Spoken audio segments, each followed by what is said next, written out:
Jadi di video kali ini kita akan membahas tentang pelaksanaan putusan atau biasa disebut dengan eksekusi dalam peradilan tata usaha negara atau TUN. Tetapi sebelumnya perkenalkan terlebih dahulu, nama saya Alia Anggrisita Putri dengan NIM 2407 110100157. Nah, jadi kalau suatu perkara sudah diputus oleh pengadilan, apakah langsung selesai? Jawabannya belum tentu, karena masih ada tahap penting, yaitu pelaksanaan putusan itu sendiri.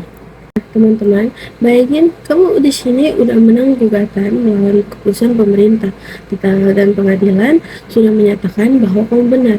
Tetapi, gimana kalau pejabatnya enggak menjalankan putusan tersebut?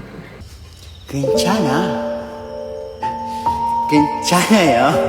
Nah, disinilah pentingnya eksekusi dalam peradilan TUN.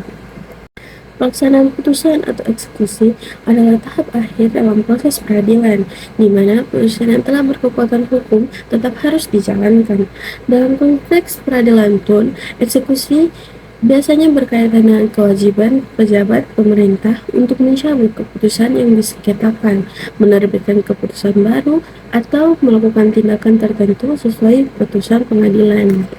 Nah, teman-teman, kita akan masuk di dasar hukum pelaksanaan putusan dalam peradilan TUN. Nah, undang-undang tersebut telah diatur dalam Undang-Undang Nomor 5 Tahun 1986 yang telah diubah dengan Undang-Undang Nomor 9 Tahun 2004 dan Undang-Undang Nomor 51 Tahun 2009. Dalam peraturan tersebut dijelaskan bahwa pejabat yang kalah wajib melaksanakan putusan pengadilan yang telah berkekuatan hukum tetap. Selanjutnya, bentuk-bentuk eksekusi. Dalam peradilan TUN, terdapat beberapa bentuk pelaksanaan putusan, antara lain pertama, pencabutan keputusan tata usaha negara yang dinyatakan batal atau tidak sah.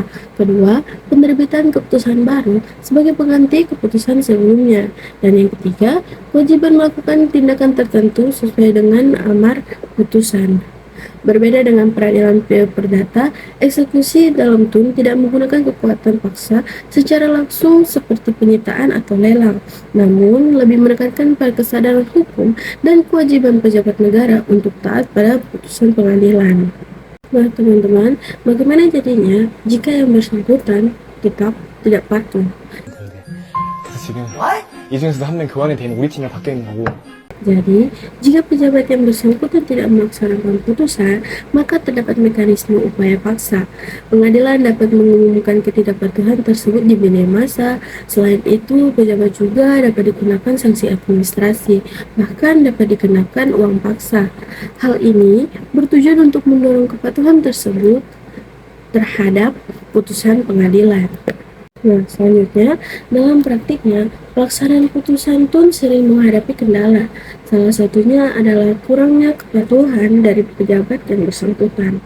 Selain itu, tidak adanya mekanisme paksa yang kuat seperti dalam peradilan lain juga menjadi hambatan. Hal ini menyebabkan terkadang putusan pengadilan tidak segera dilaksanakan sehingga merugikan pihak yang menang.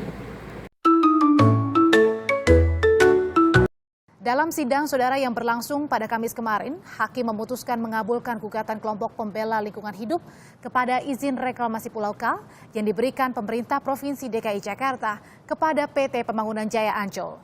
Kemudian dalam sidang selanjutnya, majelis hakim juga mengabulkan seluruh gugatan nelayan atas reklamasi Pulau F yang dilakukan PT Jakarta Propertindo atau Jakpro.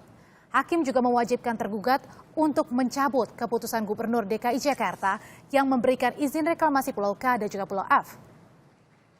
Hakim memerintahkan untuk tidak ada kegiatan apapun di proyek reklamasi hingga putusan ini berkekuatan hukum tetap.